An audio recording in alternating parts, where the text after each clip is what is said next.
કોંગ્રેસ કાર્યાલયને તાળાબંધી કરાતા રાજકારણ ગરમાઈ ગયું। અનુસૂચિત જાતિના અધ્યક્ષને રિપીટ ન કરાતા આ કાર્યકર્તાઓની અંદર રોષ જોવા મળ્યો।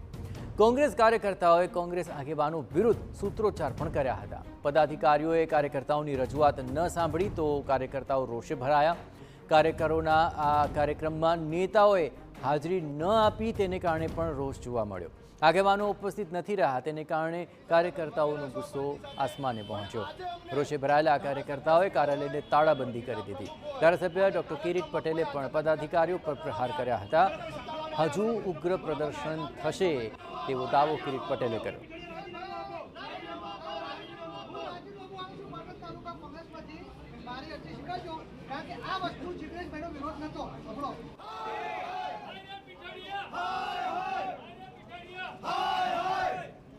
प्रमुख है 250 આગેવાનો આ જિલ્લાને માગણી એવી કરી હતી કે ભાઈ હસમુખભાઈનું કામ સારું છે, કોંગ્રેસની રીટ ગણાતી અનુસૂચિત જાતિની સંખ્યાઓનો માહોલ વધ્યો છે અને કોંગ્રેસને ફાયદો થયો છે, એમની રિપીટ કરવાની માગણી હતી।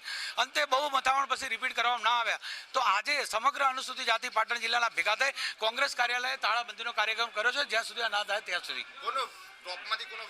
વિરોધ આમાં છે કે મેન રોલમાં એવું જાણવા મળ્યું છે કે જિગ્નેશ મેવાણી, હિતેન્દ્ર પીઠડિયા આ જિલ્લા ઉપર કબજો કરવા માંગે છે, સમગ્ર ગુજરાત અનુસૂચિત જાતિને વશમાં લેવા માંગે છે, એ કોઈ કાળે અમે થવા દેવાના નથી।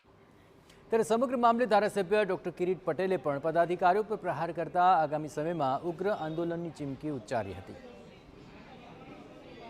રાહુલજીની જ્યારે સભા હતી અને ત્યારે રાહુલજીએ કહ્યું હતું કે હવે કોંગ્રેસનો જિલ્લાનો પ્રમુખ એ સર્વે સર્વા હશે।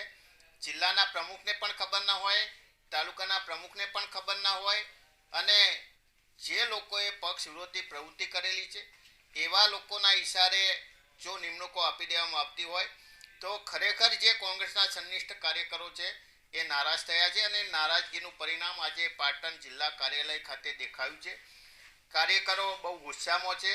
આજે તો કદાચ તાળાબંધી કરી આગામી સમયમાં ઉગ્ર વિરોધ થાય કે કાચ ફોડવામાં આવે કે આવી જે ફૂટેલી તોપોને જે પ્રોત્સાહન આપે છે એવા લોકોને પાટણની અંદર મેથી પાક પણ ચખાડવામાં આવે તો નવાઈ નથી।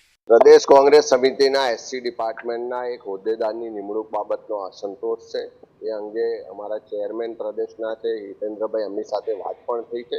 પરિવારનો મામલો છે, બેસીને એનું સોર્ટ આઉટ કરશો। એમાં ક્યાંય બીજો બહુ લાંબો પ્રશ્ન